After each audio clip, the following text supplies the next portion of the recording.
So now you understand what the core four is. I want to show you how I use the four pillars of the core four: product, audience, offer, and funnel, to analyze where my product and brand and service is right now and where I need to focus my attention. Now, if you've never run ads before, the core four grading can help you understand where your biggest problems are and where your biggest levers are. If you have run ads before, it will define where you need to optimize and work on before you try and scale up. And if I've seen one big problem, it's that people will often come to me and say, I want to scale up and I can't. But there are so many other things that need to be fixed first that they're not worried about fixing, but they just want to spend more and make more. And there are steps that go into place before you're able to do that and do that consistently. So in this section, I'll explain the advertising core four score chart. I'll show you how to grade your AC4, some case studies and benchmarks, and then creating your AC4 action plan as well. So here's the template that we use, and you'll see a link below for you to make your own version of this as well. And what I do is, whenever I'm launching my own e-com offers, my own info products, or if we take on clients in the agency, what we're doing is to find a baseline for where they are right now on their core four. So with their product, we look at how well their product is positioned in the market. For their offer, how well the proposition is constructed. For the audience, the ability to identify and find your perfect customer. And then the funnel is how well you're able to convert that user into a sale or a lead or whatever it is. And then we score that from 5 per section. So 5 out of 5, 5 out of 5 would give you 20 out of 5, and then 20 out of 20. And then any comments that go in here on observations as well. What we then do is to look at the score, and this is based on auditing, I don't know, countless, hundreds, 500 plus, I don't know. We've audited so many ad accounts with the core four, and we found a familiar pattern. If this score overall out of 20 comes between, if we score out of 1 to 5, if the score is 20, it means it's absolutely perfect. So all of the scores are perfect. I don't think we've ever seen this, but I would say that we have developed ad accounts that have enabled to get to that position, because they are the ones that really have a product that absolutely cuts through. They absolutely understand their perfect customer, their offers are on point, and their funnels convert like crazy. When you are in this position, you're in the perfect position to scale, because your business, your marketing, your advertising, everything is aligned with Facebook, and Facebook will give you what you want from the auction. A score between 15 and 19, which is a lot of businesses that are ready to scale, means that you can still do some optimization on your core four, but you should be in a position to start scaling, because you should be getting a lot more stability, etc., etc.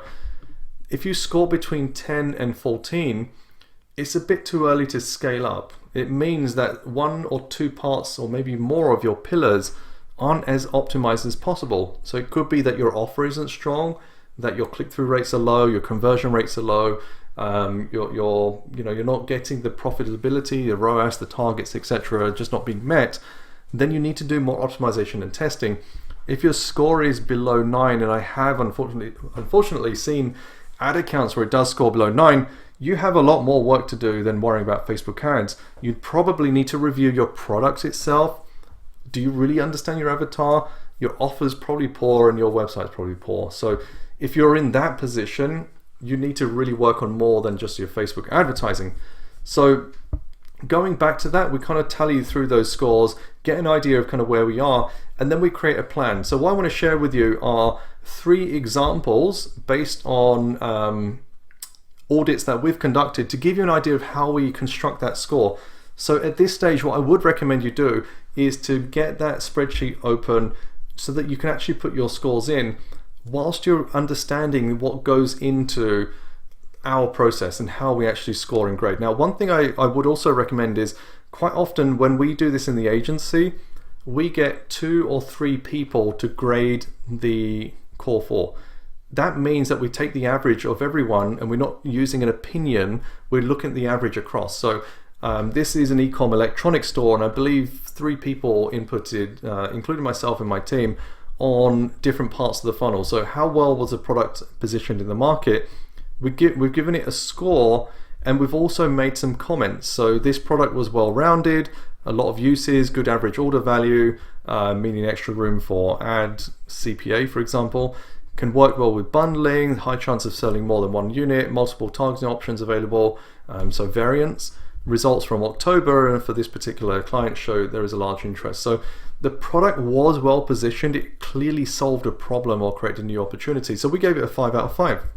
Then on the offer side, we only gave it a 2, and this was a big area to improve. There's a need to generate new angles for the product through testing, need to fix the landing page and brand fill, so less drop shippy. So this was a client that wanted to take their dropship store into a brand and bring products over from China to the US, for example, and their current ads and product pages were looking quite desperate. Like, we really want to sell, there's timers and conversion things which were just making the experience look really bad, and you could tell from the conversion rate and looking at user replays. Then we looked at the audience.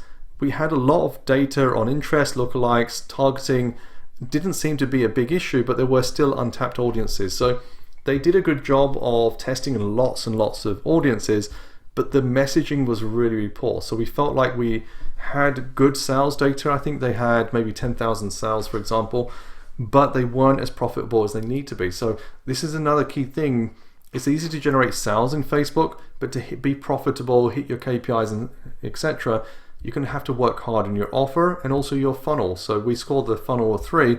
Current conversion rate was okay at 2.5%, but there was still so much opportunity to be had to improve conversion rate and also average order value. The product itself cost about $40, maybe $50. And with that, there's 2 things I would focus on. Is that conversion rate could be a lot better because it is a low ticket product, and also bumping up with bundles and other opportunities to push our average order value up would mean that we can get a higher original first purchase value from them, from that $40 to $50. And we're actually doing that. We actually got that up to, I believe, $85 with some additional increases on the average order value, which meant that we could be a lot more profitable on the front end. And we worked on kind of back end opportunities as well, which if you've understood the KPI part of the training, you'll understand how important that is as well. So that's an example here where the total score was 14 out of 20.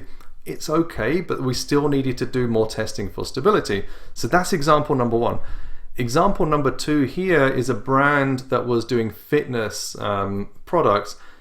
This one was really, really poor. This one I had a coaching call with the business owner, and his team were running Facebook ads, but they just couldn't figure out how this particular product category was just not performing well. And when I had a look at this, fitness is a highly saturated market, but there was no clear solution or opportunity offered. So this fitness device, it was like an abs cruncher, so you could kind of wear this device around your kind of head and upper body, lie on your back and do some crunches on your stomach. But there's nothing which showed clearly, at least from the product positioning, what the solution was or new opportunity that people have created. Now, if you're in the fitness space, people are looking for the outcome. Like, no one wants to sit there crunching their abs all day. That doesn't appeal. But if you show that in 30 days you can have this kind of look, or you can lose this much weight, or whatever it is, and you have to be careful around policy wording, but if you can show the outcome, that's what people are after. The offer that they had set up was completely discount based. It was 50% off your first order. They had some profit through Black Friday and some New Year's sales, but then they struggled. And what we were looking at were, what were the ad angles, what were the persuasion techniques used? There's only so far you can take discounting, and also the type of users or customers that you generate from discounts might not be the ones that you really want to work with long term, because they came in through a discount, they'll probably buy again through a discount, they may not be the ones that recommend to other people, etc., etc. So their offer needed a lot more work. Then you look at the audience, and they had good data on their audiences in Facebook, but there was no market research, there was no understanding of what the audience's motivators were, their interests, their reason for buying. They didn't really go deeper into really understanding the pain points of their customer and trying to build that into their targeting to find the right people, and then into their ads as well. And then their conversion, their funnel was really, really poor. So overall, this client scored 9 out of 20. And our feedback for them, and where I actually worked with this store owner, was to work on researching their avatar, repositioning their product, rebuilding their messaging and their offers, the angles and creatives, and tweaking their funnels, new landing pages, and trying different techniques out to get higher performance before they start to invest more heavily on Facebook. And this third example is an info product, which is actually one of my products as well. We were then looking at, right, we have this info product, how can we make it better? So the actual product that we had, the product was serving a real problem, very little competition for this particular product, but maybe a bit too niche, so we scored it a 4. And bear in mind, this was graded by my team. The offer appealed to a pain point and relates well to the problems, but the narrow nature of the messaging is likely missing other people that have the same pain point. We knew that because we launched this fast and we wanted to do testing, the offer wasn't as strong as it could be. So that's something which we knew for this particular product we could rework.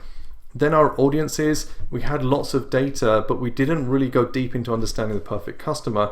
And then the funnel was rushed and the funnel was set up really fast. And despite the fact that the product was highly profitable and we were scaling, we knew we could squeeze a lot more by working on these different aspects. So we scored this as a 13 out of 20 with lots of opportunity to do more as well.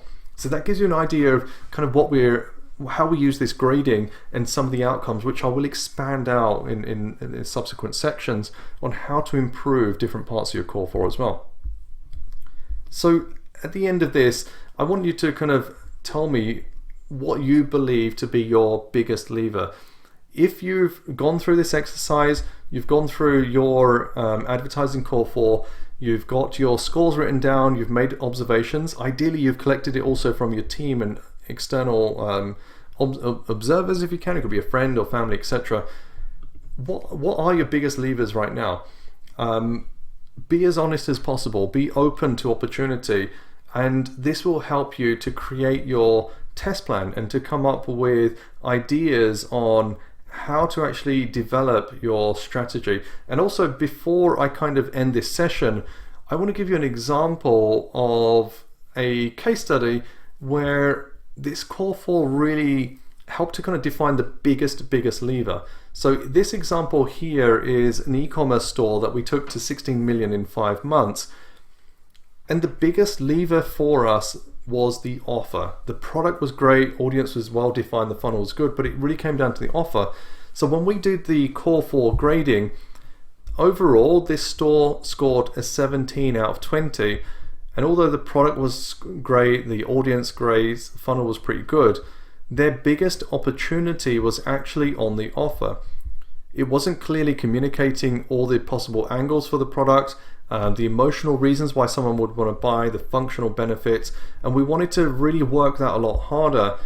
And that for me was one of the key reasons why we were able to scale this client up. We started off, spending $500 a day, $1,000 a day. It was kind of fairly standard stuff, to the point where we scaled it up to, I think, maybe 30, 35K a day at really high profitability.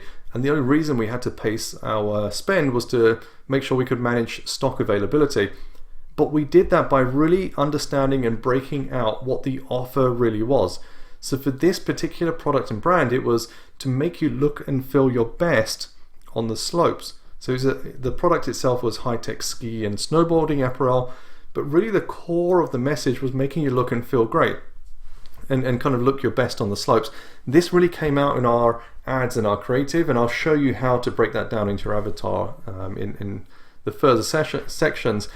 The avatar, which is defining who we're targeting, we go quite broad initially. So it's people interested in ski or snowboard, adults 18 to 50, mix of lookalikes, interest, and broad. So that was the kind of audience that we were targeting. Then the ads, this then helped to build the kind of theme for the ads. So the ads, we wanted to get the feeling of looking great and feeling great. So our creative and our copy was all tailored around that. And then we used the 4-funnel system, which you'll see later on in the training, to build the right ads at the right time for the right user. So top of funnel, which I call my cold audience, was talking about cool fashion, trendy, standout. We used influencers. Then warm is people that have engaged with an ad, for example, video but not clicked. We used influencers, a stylist tool there as well.